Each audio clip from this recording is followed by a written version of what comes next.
Hello दोस्तों, मेरे इस YouTube चैनल में आपका स्वागत है। आज की कहानी रुला देने वाली कहानी है। आइए शुरू करते हैं। हेलो माँ, मैं राजेश बोल रहा हूँ। कैसी हो माँ? मैं ठीक हूँ बेटा। ये बताओ तुम और बहू दोनों कैसे हो? हम दोनों ठीक हैं माँ। आपकी बहुत याद आती है। अच्छा सुनो माँ, मैं अगले महीने इंडिया आ रहा हूँ तुम्हें लेने।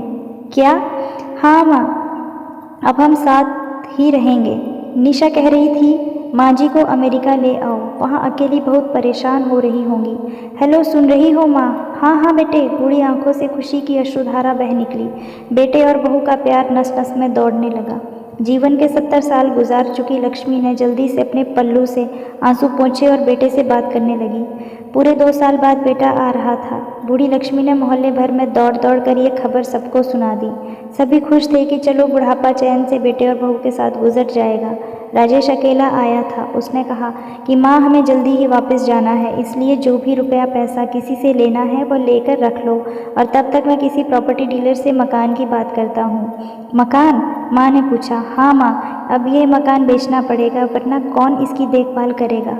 हम सब तो अब अमेरिका में ही रहेंगे। बूढ़ी आंखों ने मकान के कोने कोने को ऐसे निहारा जैसे किसी अबोध बच्चे को सहला रही हो। आनन फानन और औने पौने दाम में राजेश ने मकान बेच दिया।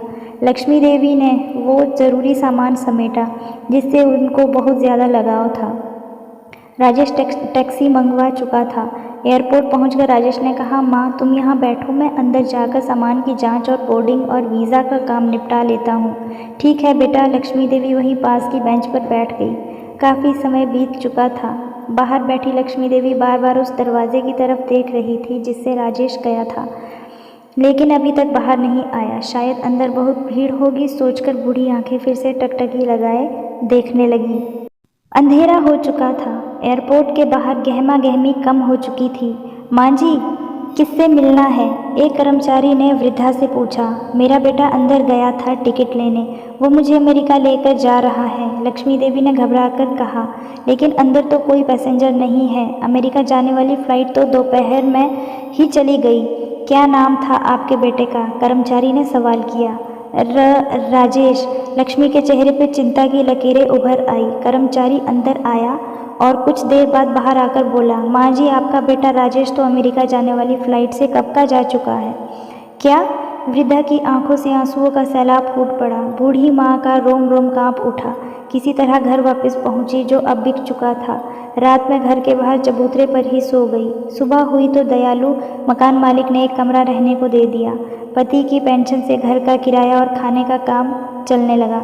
समय गुजरने लगा। एक दिन मकान मालिक ने वृद्धा से पूछा, माँ जी, क्यों नहीं आप अपने किसी रिश्तेदार के यहाँ चली जाएं? अब आपकी उम्र भी बहुत हो गई है, अकेली कब तक रह पाएंगी? हाँ, चली तो जाऊं, लेकिन कल को मेरा बेटा आया तो यहाँ फिर कौन उसका ख्याल रखेगा?